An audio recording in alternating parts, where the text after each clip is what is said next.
Hello, this is Eric Klein from dharmaconsulting.com. I want to talk with you today continue our conversation about the learning edge.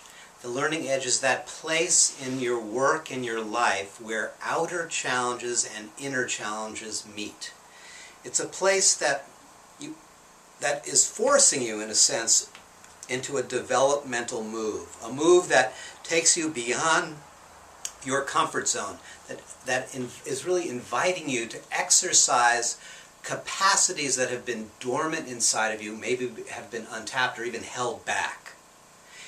Why? So that you can actually meet the outer challenge in a way that's congruent with your values, that allows you to transform a kind of outer obstacles into opportunities for you to, again, pursue your purpose and create more of what matters most.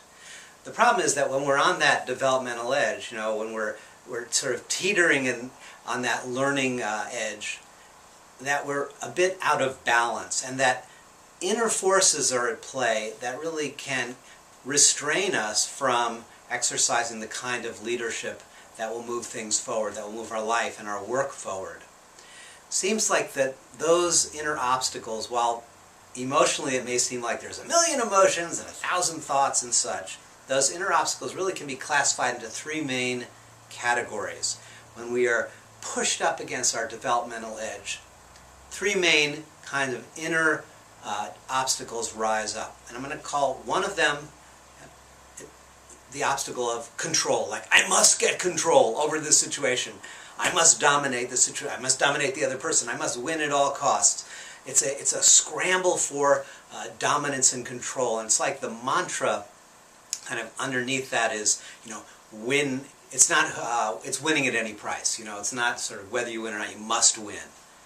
And then there's this other kind of category, which we could call the obstacle of approval, wherein we shift our attention away from creating what matters towards placating, soothing, softening the outer environment through seeking approval.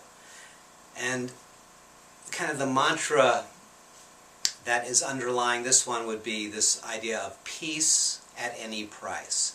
Even sacrificing your own values, sacrificing your own momentum, sacrificing your own intentions in order to smooth over rough edges and conflicts in the outer world, and you lose your own purpose really in that process.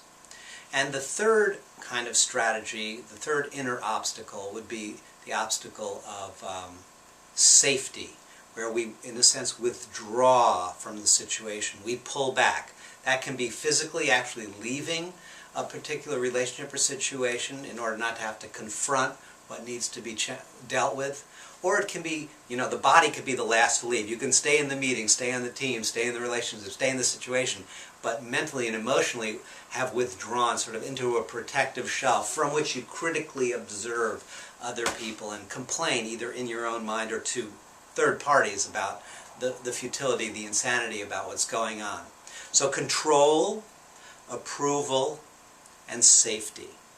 These are three inner obstacles that restrain us from actually crossing that learning edge, taking that developmental step.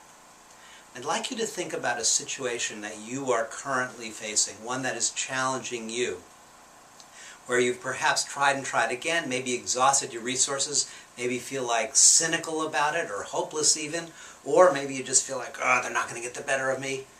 Those are all indicators that you've pushed to a learning edge, where you need a new way of being, a new way of operating, a new set of resources to move forward.